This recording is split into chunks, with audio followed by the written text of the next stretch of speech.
rendition of the T-55 hull, and its turret was very similar to that of the Object 140. Inside, most of the familiar equipment from a T-55 was present, just arranged differently. The total degree of unification between the T62 and T-55 was 65%, although to the crew it might have seemed higher. Most of the parts inside and outside that couldn't be unified were still functionally identical. Some of these differences came about due to the new gun, and others came about due to differences in the hull and the turret structure itself. For example, mundane details like the control rods for the steering and gearbox, the air and fuel lines, the floor panels in the fighting compartment, and much of the wiring were practically the same as in a T-55, but because the T-62 hull was longer, all of these had to be lengthened. Aside from its length, another noteworthy change from the T-55 hull was the hull roof being tilted forwards by 0.5 degrees and the engine deck tilted backwards at 3.25 degrees. This shape was inherited from the design of the Object 140's hull, and its purpose was to increase forward gun depression and permit rearward gun depression by offsetting the low bore axis. For the driver, who sat on the left side of the hull, a T-62 was essentially the same as a T-55. None of the structural changes introduced in the T-62 hull affected the driver's station in a significant way.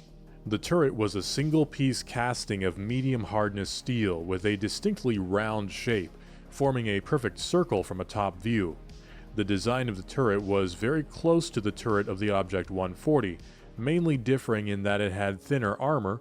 Its roof was cast together with the rest of the turret rather than having the roof plate as a separately welded piece, and the commander's cupola being molded into the contours of the turret rather than being a separate bolt-on structure. The main highlight of the T-62 turret was its immense turret ring diameter of 2,245 mm or 88.4 inches. This was larger than even the enormous 85-inch turret rings on American tanks like the M60 and M103. Of course, being smaller in height, the T-62 turret was nowhere near as spacious. Inside the crew compartment, a T-62 had a 1.2 cubic meters of extra internal volume compared to a T-55. The larger turret was only partly responsible for the extra space. 2/3 of the additional volume inside the T-62 actually came from the extended hull. Most of this volume became extra space for the crew, even at the expense of other considerations like the tank's ammunition load. The T-62 hull had the same layout and ammunition placement as the T-55 hull, but its turret had the ammunition and equipment layout of the Object 140 turret. By using the hull layout of the T-55, several pitfalls of the Object 140 design were avoided. In order to meet the tactical, technical requirements set by the military, the Object 140 had to carry at least 50 rounds of main gun ammunition, and one of the measures undertaken to meet this requirement was to add an additional ammunition rack next to the recoil guard of the main gun. This would rotate with the floor, and the loader could use this as a ready rack. The idea of stowing ammunition on the rotating floor of a turret was by no means new, and in some tanks, like the Centurion, it was the only supply of ready ammunition. However, stowing ammunition this way had an obvious downside. The loader's working space became extremely narrow. Even when emptied, the racks took up space and were a snagging hazard to the loader. In tanks like the Centurion and the Leopard 1, the ready racks lined the circumference of the rotating floor rather than being next to the gun, which meant that after being emptied, the racks became a nuisance to the loader when he had to extract rounds from the hull. Inside the turret, the crew sat in a classical layout with the loader on the right. The equipment layout from the Object 140 turret was largely preserved save for the gunner's station. The T-62 gunner had the same type of telescopic day sight as a T-55, instead of the advanced periscopic sight on the previous project, and a periscopic night sight, which required an IR spotlight to function. He could control the turret with stabilized power controls or with manual backups. At its roots, the gunner's position being on the left of the gun was inherited from the standard field artillery design practices. There is hardly any information in the existing literature to explain why this was preferred in Soviet tank design. The simplest explanation is that it simply meshed well with the pre-existing Soviet policy of placing the driver on the left side, the same as in automobiles, and the industry had no incentive to change it. The commander's station was almost identical to the one in an Object 140, except that the cupola now had a large steel rung for the commander to hold onto when sitting inside or standing outside his hatch. The commander also had night vision capability provided by a combined day-night main periscope which could be used to designate targets for the gunner. He was responsible for operating the tank's R113 radio station, fitted on the turret ring next to the gunner's seat. The policy of placing the radio within easy reach of the commander made it unnecessary to give him a separate channel switch box, like in most tanks with the radio in a turret bustle.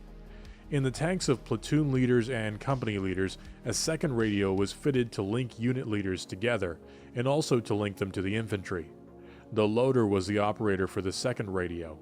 Having two radios permitted the commander to listen on one frequency with one radio and communicate on a different frequency with the other radio at the same time. If the commander was standing out of an open hatch, as he normally would be during a march, he could get the gunner or loader to switch channels for him. Beginning in 1965, the R113 radio was replaced with the R123. The R123 had a vastly larger frequency range than the R113, large enough to communicate with the infantry's R105 field radios. This was not exactly a groundbreaking new capability, as Soviet infantry could already talk to the tanks attached to their unit via their own R113 radios in their BTRs. But nevertheless, it gave a dismounted Soviet infantry company headquarters an extra avenue of communication with tank unit leaders. For any infantrymen following closely behind a T62, talking with the commander was only possible with raised voices. The commander's forward opening hatch was crucial here, shielding him from bullets as he talked to soldiers next to or behind his tank. The T62 had no infantry telephone, only an external headset connected to the intercom intended for tank riders. If an infantry squad rode on top of the tank, the squad leader could wear this headset to talk to the crew, helping to direct the tank, call out enemy positions, and to coordinate where to dismount. The loader performed his duties while standing on a rotating floor, but unlike on the T-54, T-55, or the Object 140, his seat was fixed to the turret, positioning the loader to use his rotating periscope or operate the second radio if present. The loader's seat in a T-54 or Object 140 could be mounted in the same position, but they also had access to a second position further back, directly underneath the loader's hatch, so that he could stand on his seat and man the anti-aircraft machine gun. In a T-62, the